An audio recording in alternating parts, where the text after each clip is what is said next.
Hello, everyone, and welcome. That's right, there's just one thing that stops everyone from their success. It doesn't matter if it's in weight loss, it doesn't matter if it's building their business, it doesn't matter if it is in sales. This one thing can devastate your goal. It will stop you, it will stall you. You'll feel like you're moving two steps behind. You ever heard that statement? One step forward and two steps or five steps behind. It feels like that. And it creates a pattern of feeling like you're a failure. And therefore, almost more difficult to try again. So if you're not familiar with who I am, I'm Vicki Griffith with Breakthrough. And I'm excited to share this one thing with you because truthfully, awareness is the first key to any type of change, and you might not be aware that you even have it. So what is this one thing? Vicki, tell me, for crying out loud, what's wrong with you? Why are you dragging this out? First, I want to acknowledge that it's human nature. All right, so it is human nature for you to do this. And that means we're all kind of in the same boat. Some people have, it's varying degrees. So some people have more of it that they have to move through. Others can move through it with more ease. And here it is. Are you ready? This one thing, it's resistance to change. If you want anything different in your life, and that is part of being human, we want more and we want better. That's just human nature. And that's a good thing because it means we've survived for many, many centuries by changing.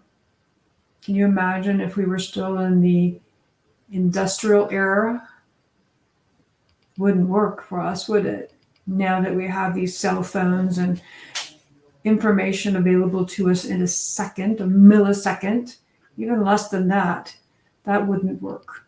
So our ability to want more, to crave more from ourselves is what keeps us moving forward as a species and as a human and as an individual. I once had a client who said, well, people keep saying to me, why are you never satisfied? She was always trying to grow her business and she was really into family. So making sure her family was well connected and stayed connected and in touch with each other, communicated with each other. And she always felt a little bit of regret and remorse because she had this craving for more.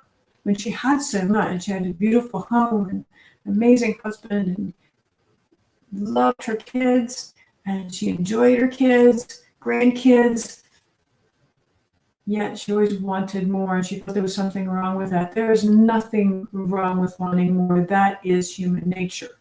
What is also human nature is how we drag our feet when we make those changes, how we hold on to anything we can hold on to. I remember when our son was 4, this was many years ago, I was working a full-time job and I had to be there at a certain time. And this was when I was in Michigan. And so it was snowing that morning, which meant I had to leave a few minutes early to get him to the sitter and then get to work on time.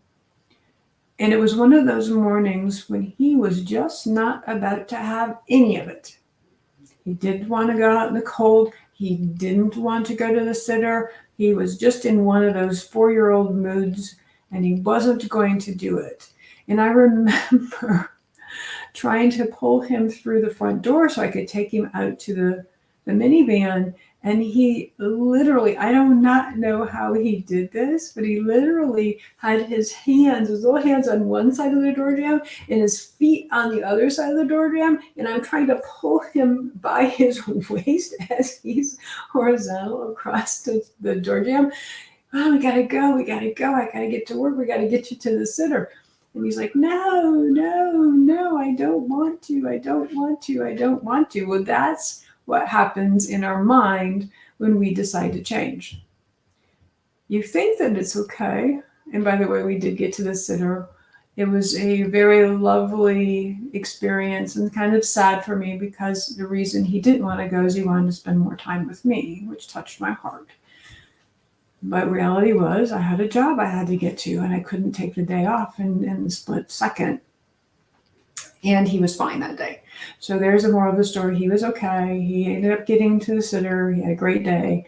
And I ended up having an okay day because I was worried and felt guilty that I'd left him behind.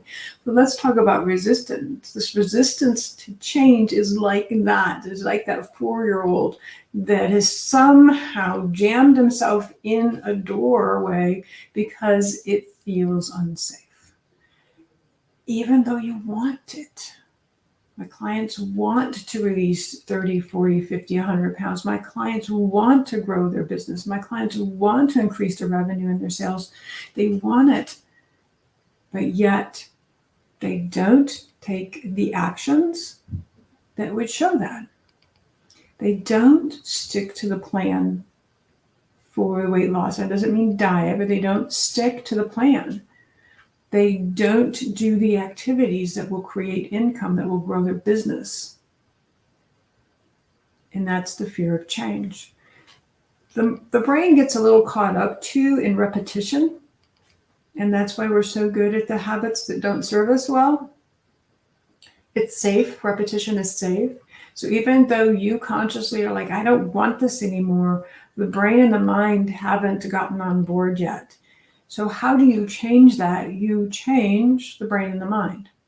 You change your habits. And there's easy ways to do this, and there's hard ways to do this. Most of the time, the hard ways, and you've done those, right, over and over again, will create a failure for you because it's hard. And resistance is hard already, so you don't want to do it. It's uncomfortable. It takes some thought. It takes some effort. The easy way to do that is to reprogram your mind, to change what your brain and how your brain is functioning by reprogramming your mind, reprogramming the tape, if you want to put it there, the CD, the MP3 that your mind keeps running over and over again saying you can't, you shouldn't, you won't, because it's not easy. It's not fun. It's different. It's uncomfortable. And yes, any change is uncomfortable. Have you ever tried to write with the opposite hand that you write with? It's uncomfortable. Could you master it? Yes. Through practice, through determination, you could start writing with your opposite hand. And that's how you can overcome the resistance. However, why not make it easier? I'm all about easy. I'm all about making a change, but it being more comfortable, and reprogram your mind will do that. How do you do that? Affirmations are awesome, but they are the longest way to make any change. It does make you feel better, though, in the meantime. The easiest way I've come to understand is to change the subconscious mind and to do so through self-hypnosis. If you'd like to learn more, sign up for a 30-minute session with me. We'll talk about what that looks like for you. What is it that you want to change? What's stalled you, stopped you, or completely failed? And I look at failing as falling forward. It's not something that makes you step those few steps behind. You're actually falling forward. So let's talk about that so that you can achieve the change that you want for yourself to make life better, business better. Why are we in business? To make our lives better. Why do we want amazing relationships? To make our lives better, to be happier, to be more joyful, and to have the financial freedom to be able to do that. So let's talk about how to get out of your own way, how to move through your resistance with much less effort than you would expect, and make it easy for you.